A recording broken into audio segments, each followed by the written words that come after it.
നാലാം പാദ ഫലങ്ങൾ വിപണിയിൽ നിർണായകം. വിദേശ സൂചനകൾ അനുകൂലം. ക്രൂഡ് വിലയിൽ 5% ഇടിവ്. US ചില്ലറ വിലക്കയറ്റ സൂചികയും നിർണായകമാകും. ചൈനീസ് കേന്ദ്ര ബാങ്ക് മേധാവിയുമായി കൂടിക്കാഴ്ച നടത്തി American treasury secretary Janet Yellen. US China ബന്ധം സുദൃഢമാക്കുന്നതിന് ജാനറ്റ് യെലന്റെ സന്ദർശനം രണ്ടാം തവണ. ഇലക്ട്രിക് വാഹനങ്ങൾ, ബാറ്ററികൾ, സോളാർ പാനലുകൾ എന്നിവയുടെ കയറ്റുമതിയിൽ ആശങ്ക പ്രകടിപ്പിച്ചു. ചൈനീസ് കയറ്റുമതി കൂടുന്നത് US-ലടക്കം തൊഴിൽ പ്രശ്നങ്ങൾ സൃഷ്ടിക്കുന്നുവെന്ന് ജാനറ്റ് യെലൻ. വിപ്രോയുടെ ആദ്യ വിദേശ CEO തിയറി ഡിലാപോർട്ട് രാജിവെച്ചു. രാജി കാലാവധിക്ക് 1 വർഷം മുൻപ്. വിപ്രോ US മേധാവിയായിരുന്ന ശ്രീനിവാസ് പിള്ള പുതിയ CEO ആകും. വരുമാനവും ലാഭവും വർദ്ധിപ്പിക്കുന്നതിൽ ഡിലാപോർട്ട് പരാജയപ്പെട്ടെന്ന് വിലയിരുത്തൽ. ഇന്ത്യയിലെ ഫാക്ടറി ജീവനക്കാർക്ക് ഭവന പദ്ധതിയുമായി ആപ്പിൾ. 2.5 വർഷത്തിൽ ആപ്പിൾ രാജ്യത്ത് സൃഷ്ടിച്ചത് 1.5 ലക്ഷം നേരിട്ടുള്ള തൊഴിലവസരങ്ങൾ. പദ്ധതിയിടുന്നത് 78,000 വീടുകളുടെ നിർമ്മാണത്തിന്. ഏറ്റവും അധികം ഭവനങ്ങൾ നിർമ്മിക്കുന്നത് തമിഴ്നാട്ടിൽ. പാനമ പേപ്പേഴ്സ് നികുതി വെട്ടിപ്പിൽ വിചാരണ ഇന്ന് തുടങ്ങും. കള്ളപ്പണം വെളുപ്പിച്ചതിന് ഇന്ന് വിചാരണ നേരിടുന്നത് 27 പേർ.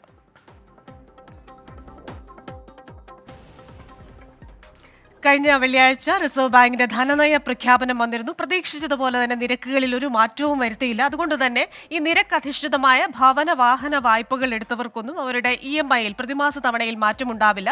പക്ഷേ അതിന് തൊട്ടുമുമ്പ് റിസർവ് ബാങ്കിന്റെ ധനനയ പ്രഖ്യാപനത്തിന് തൊട്ടുമുമ്പ് വായ്പാ പലിശ നിരക്ക് ഉയർത്തിയ ചില ബാങ്കുകളുണ്ട്. അതുകൊണ്ട് തന്നെ ഇത്തരത്തിലുള്ള ഭവന വായ്പകൾ എടുത്തവർ ബാങ്കുമായി ഒന്ന് അന്വേഷിക്കുന്നത് നന്നായിരിക്കും, അവരുടെ EMI-യിൽ എത്രത്തോളം മാറ്റമുണ്ടാകുമെന്ന്.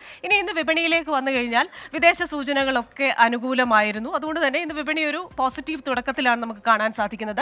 ദേശീയ ഓഹരി വിപണി 92 പോയിന്റ് ഉയർന്ന് 22,605 എന്ന നിലയിലാണ് മുന്നേറ്റം നടത്തുന്നത്. നിഫ്റ്റി, ബാങ്ക്, ധനകാര്യ മേഖലയിലെ ഓഹരികളൊക്കെ തന്നെ മുന്നേറ്റത്തിലാണ്.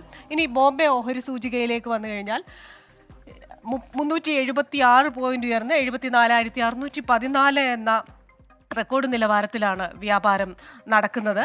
ഗോൾഡിന്റെ വില ഇന്ന് കുറയും എന്നൊരു ട്രെൻഡാണ് കാണിക്കുന്നത്. അതുപോലെ തന്നെ ക്രൂഡ് വിലയിൽ 5% കുറവ് വന്നിട്ടുണ്ട്. ഒരു പശ്ചിമേഷ്യയിലെ സംഘർഷത്തിനൊക്കെ ഒരു അയവ് വന്നു. സ്വർണ്ണത്തിലേക്ക് കൂടുതൽ നിക്ഷേപകർ മാറുന്നു. പല കാര്യങ്ങളും വിപണികളെ സ്വാധീനിക്കുന്നുണ്ട്. ശ്രീ പോൾ തോമസ് നമ്മളോടൊപ്പമുണ്ട്, executive director DBFS. Good morning Shri Paul Thomas. എന്തായാലും നാലാം പാദ ഫലങ്ങൾ വരാനിരിക്കുന്നു. US-ൽ നിന്ന് വിലക്കയറ്റത്തിന്റെ ഡേറ്റ വരാനിരിക്കുന്നു. ഭൗമരാഷ്ട്രീയ സംഘർഷങ്ങളുണ്ട്. എന്തൊക്കെയായിരിക്കും വിപണിയെ ബാധിക്കുന്നത്? Good morning Christina. ഇന്ന് മാർക്കറ്റ് ഒരു ഗ്യാപ്പ് അപ്പിലാണ് ഓപ്പൺ ചെയ്തത്. ഗ്യാപ്പ് അപ്പിൽ ഓപ്പൺ ചെയ്ത് മാർക്കറ്റ് വളരെ പോസിറ്റീവായിട്ടാണ് നിൽക്കുന്നത്. ഒരു പ്രധാന കാരണം ഗ്ലോബൽ ക്രൂസ് എല്ലാം തന്നെ പോസിറ്റീവാണ്. അമേരിക്കൻ മാർക്കറ്റുകൾ വെള്ളിയാഴ്ച രാത്രി പോസിറ്റീവായിട്ട് ക്ലോസ് ചെയ്തു. ഇന്ന് ഏഷ്യൻ മാർക്കറ്റുകൾ എല്ലാം തന്നെ പോസിറ്റീവായിട്ട് നിൽക്കുന്നു. അതിന് പുറമെ US-ലെ ഇൻഫ്ലേഷന്റെ ഡേറ്റ, അതുപോലെ തന്നെ FOMC-യുടെ മിനിറ്റ്സ്, ഇത് രണ്ടും വരുന്ന ബുധനാഴ്ച വരാനായിട്ടുണ്ട്. അപ്പൊ അത് രണ്ടും വിപണി വളരെയധികം ശ്രദ്ധിക്കുന്ന ഒരു കാര്യമാണ്. ഗ്ലോബൽ ന്യൂസിനകത്ത് പ്രധാനപ്പെട്ട ഒരു കാര്യമായിട്ട് അതിനെ കണക്കാക്കാം. ഇന്ത്യയിൽ പോസിറ്റീവായിട്ടാണ് ഇപ്പോൾ നിൽക്കുന്നത്. മാർക്കറ്റും പോസിറ്റീവായിട്ട് നിൽക്കും. ഇന്നത്തെ സംബന്ധിച്ച് 22,625, 22,650 ഒക്കെ നല്ലൊരു റെസിസ്റ്റൻസ് ആയിട്ട് നിഫ്റ്റിയെ സംബന്ധിച്ചിടത്തോളം നിൽക്കും. താഴോട്ട് വന്നു കഴിഞ്ഞാലും 22,500 ലെവല്, 500-450 ലെവലൊക്കെ നല്ല സപ്പോർട്ടായിട്ട് തന്നെ ഇന്ന് മാർക്കറ്റിനെ സംബന്ധിച്ചോളം നമുക്ക് കൺസിഡർ ചെയ്യാം. മാർക്കറ്റ് ഈ റേഞ്ചിനുള്ളിൽ നിൽക്കാനുള്ള സാധ്യതകളാണ് കാണുന്നത്. 650 മുകളിൽ വരെ ബ്രേക്ക്ഔട്ട് ആണെങ്കിൽ അതൊരു ബ്രേക്ക്ഔട്ട് ആയിരിക്കും. അതിനുള്ള സാധ്യത ഇന്ന് കുറവാണ്. ശരി, thank you Shri Paul Thomas. വിപണിയിലെ വിശകലനം നടത്തിയ ശ്രീ പോൾ തോമസ് ആണ്. ഇതോടൊപ്പം തന്നെ ഒരു കാര്യം കൂടി, ഈ പപ്പടത്തിൽ മായം ചേർക്കുന്നു എന്ന വാർത്തകൾ വന്നിരുന്നു. അതുകൊണ്ട് തന്നെ കേരളത്തിലുള്ള പപ്പട നിർമ്മാതാക്കൾ ഒരു ആപ്പിലേക്ക് പോയിരിക്കുകയാണ്. മുദ്ര എന്നാണ് ഈ ആപ്പിന്റെ പേര്. ആ ആപ്പ് നിലവിൽ വന്നിട്ടുണ്ട്. മാർക്കറ്റ് വ്യൂ ഇവിടെ പൂർണ്ണമാവുകയാണ്. ഇനി ഒരു ഇടവേളയാണ്. ഇടവേളയ്ക്ക് ശേഷം SKN തുടരും. നമസ്കാരം.